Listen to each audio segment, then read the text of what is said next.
Tuhan perintahkan saya dan saudara supaya apa? Berjaga-jaga dan berdoa. Supaya kita nggak jatuh ke dalam pencobaan. Jadi gini saudara-saudara, kalau kita nggak berdoa, kita kehilangan kepekaan dengan keadaan dan situasi yang ada dalam hidup kita. Jadi lebih mudah kita jatuh ke dalam pencobaan. Kita pikir itu baik, ternyata temannya baik. Kita pikir it's okay, ngomongnya baik, gitu ya. Tapi ternyata hatinya nggak baik. Bagaimana kita bisa mendeteksi itu semua? Doa. Tanya Tuhan. Tuhan, kira-kira relasi saya, hubungan saya dengan rekan bisnis ini, Tuhan mau? Sudah oke atau tidak? Kalau kita anak muda, tidak semua tentu yang pria datang mendekati kita bisa jadi dia bukan dari Tuhan. Tidak semua itu dari Tuhan. Bisa jadi itu bukan dari Tuhan tapi dari hantu. Sehingga kita perlu peka tentang hal itu. Jadi ketika kita beritahu kepada kita berjaga-jagalah dan berdoa, tujuannya adalah supaya juga kita tidak jatuh ke dalam pencobaan. Saya bisa melihat di sini tentu harus saya melangkah karena ada jarak, terlihat dengan mata. Tapi ada hal dalam hidup ini kita nggak bisa lihat dengan mata jasmani. Karena dengan mata jasmani mungkin kita bisa memandang oke.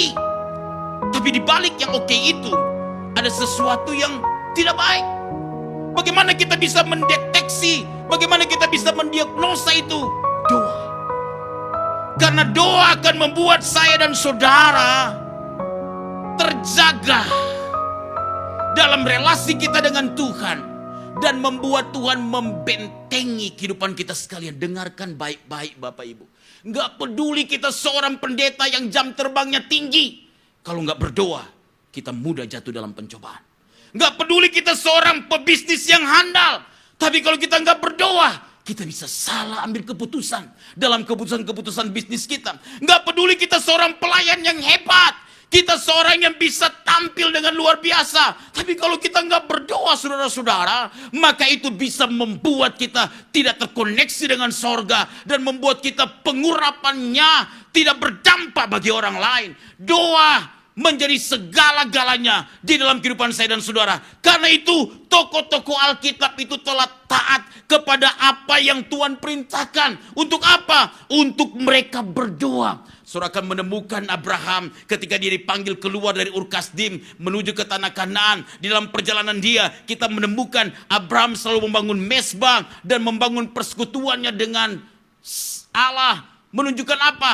Dia berdoa. Saudara akan temukan tokoh-tokoh Alkitab yang hebat. Daniel kata Alkitab, yang kemudian dijaga Tuhan sedemikian rupa walaupun dia berada di gua singa. Tapi tahukah saudara, karena 3 kali sehari dia berdoa, dia menghadapkan pandangannya ke Yerusalem, tanda bahwa itu kehadiran Tuhan. Dia berdoa dengan sungguh-sungguh, maka dia melihat perkara-perkara yang besar terjadi dalam hidupnya. Seorang nabiah di seputar Natal ketika Yesus akan lahir, namanya Hana, janda yang berumur 84 tahun, tapi dia berdoa, dia berpuasa supaya bisa ketemu dengan Sang Juru Selamat. Dan kemudian Tuhan mengabulkan doanya. Saudara-saudara, Alkitab mencatatkan kepada kita Yesus Kristus, Tuhan, Sang Juru Selamat, Allah yang telah berinkarnasi menjadi manusia. Dia memberikan teladan bagi saya dan saudara. Selama 33,5 tahun dia melayani, hidup, berada di dunia ini. Dia berdoa, dia mengasingkan diri dari segala kesibukan pelayanan. Dan dia mulai berdoa pagi-pagi kata Alkitab. Dia berdoa. Doa adalah perintah Tuhan. Jika tokoh-tokoh Alkitab juga berdoa, apalagi saya dan saudara. Amin.